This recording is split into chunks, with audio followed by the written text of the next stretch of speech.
असल जनाब सब कैसे हैं? क्लियर से ठीक है ना? सब पैर से ठीक है ना?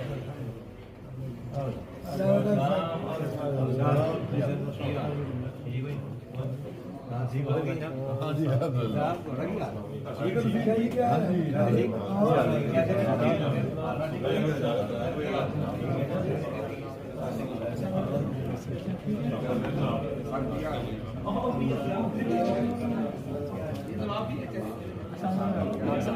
परा हो ना यार इधर खलोते हो तुम